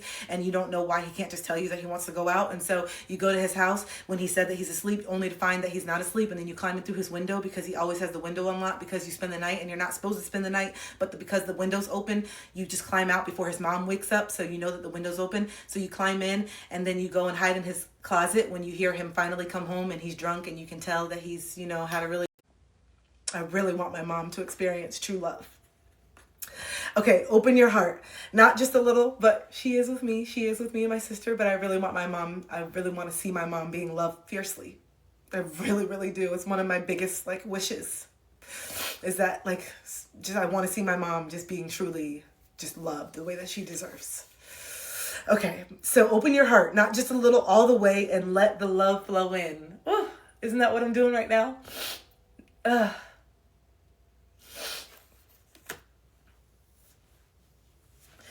right, give yourself some credit for doing a good job with this whole living thing. For real. Can we end on a positive note? Give yourself a pat on the back.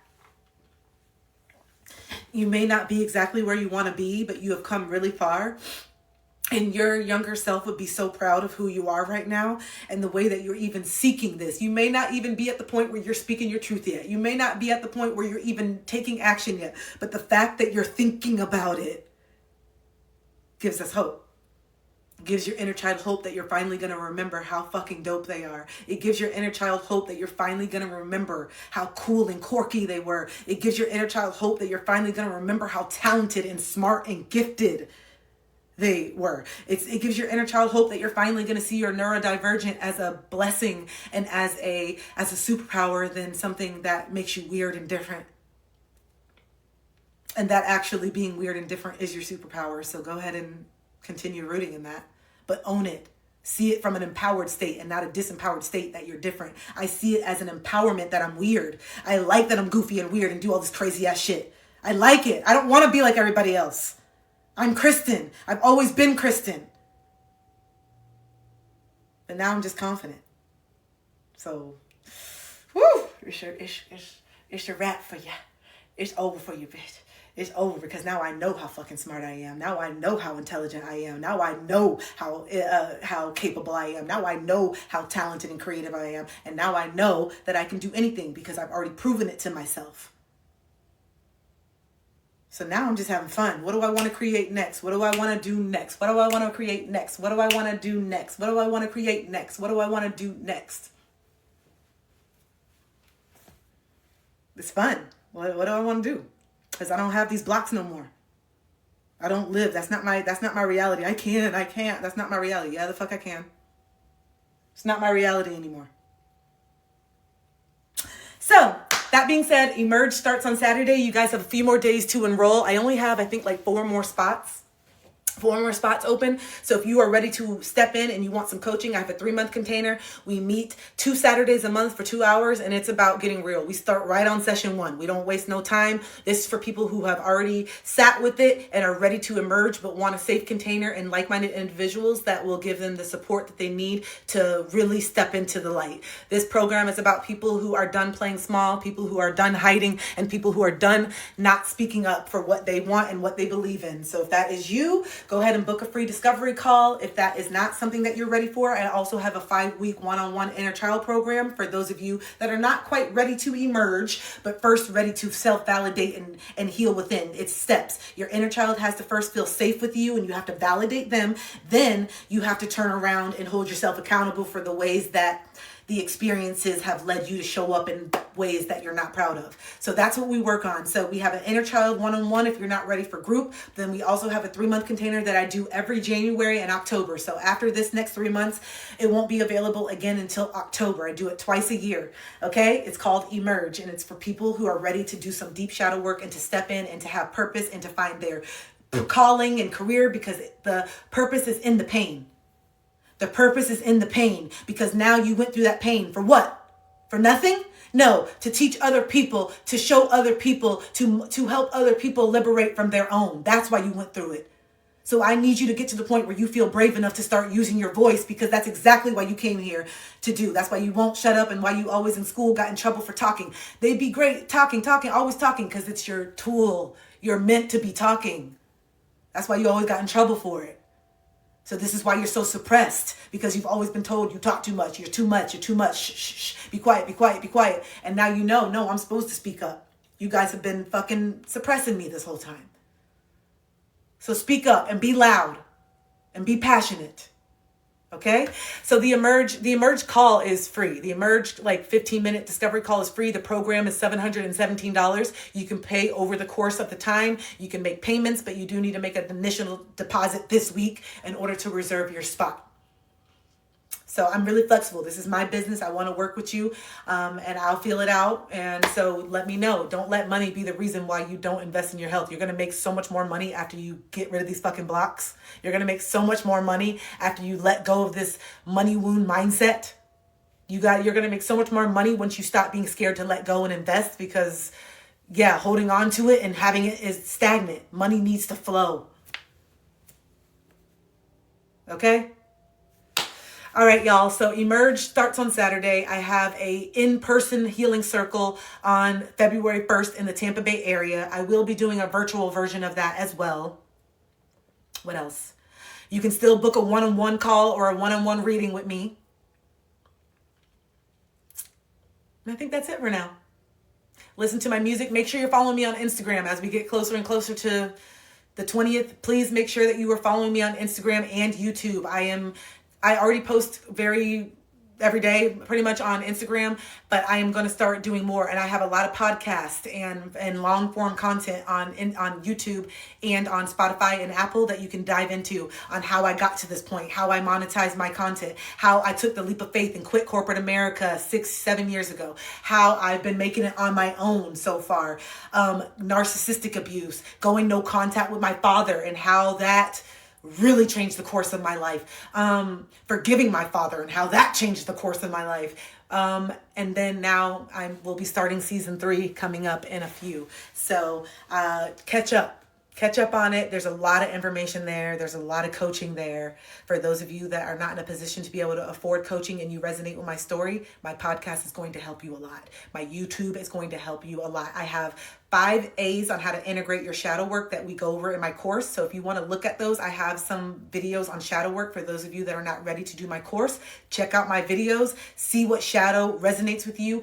I do have a video where I list out all the most common shadows. So make sure you have a pen and a paper, watch the video, and be honest. Be honest. That's the best thing in the first step. If those of you are not ready, this is the first step. Once I read out the description of the shadow, if that's you, Write it down. And then I want you to be honest with me. How many of the shadows, write it in the comments. How many of the shadows do you resonate with? And then that's where we know that's okay. This is where we got to start. That's your blueprint. Then you can start chipping away at each one. All right? This is the only way. You got to integrate it. You can't stop. You can't pretend that your anger doesn't exist and just think that people are going to put up with you being a ticking time bomb all the time. YouTube. You gotta acknowledge this anger. Your anger is valid, but it's misdirected. Your kids don't deserve you cussing them out. The road rage doesn't deserve you. The road rage doesn't deserve this. The cashier doesn't deserve this.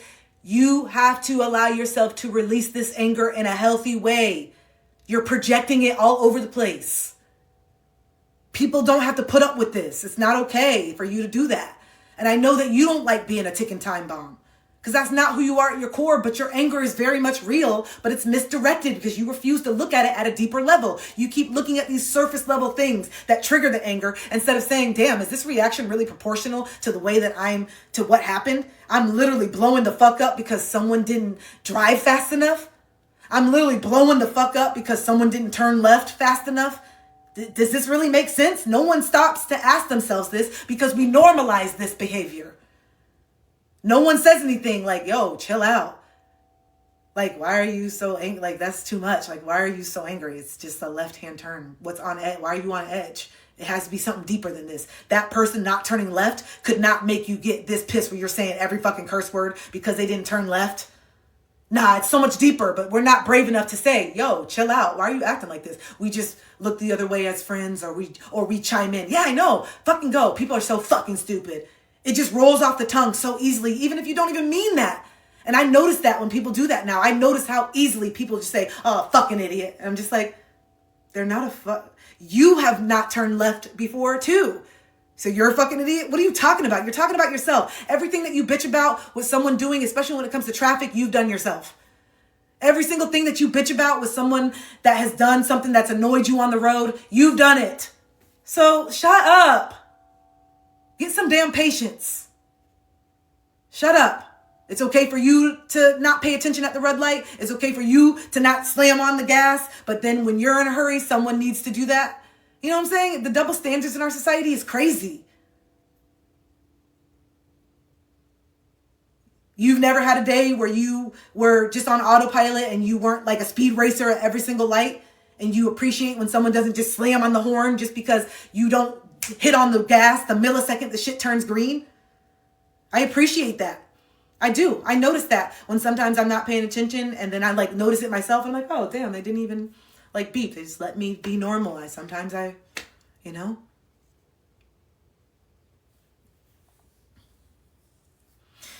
Whew. Okay, I gotta go. I love you guys. I could just talk and talk and talk. I feel like I have so much, but podcast is coming. This is how I know that I need to get back to my podcast, because I'm doing a lot of this. So my spirit guides are like, put it on the podcast, bitch, season 3. Put it on the podcast, bitch, season 3. Put it on the podcast, bitch, season 3. Hey, season 3. Hey, season 3. So season 3 is coming, but check out 1 and 2. There's a lot about my sexual trauma. Season 2 is called No More Suffering in Silence, and that's all about the sexual abuse. So just trigger warning. Season 1 is all like, just like healing stuff, trauma, moving, how I got here. Season 2 is about the sexual trauma and all the stuff. So trigger warning, just letting you know. Okay.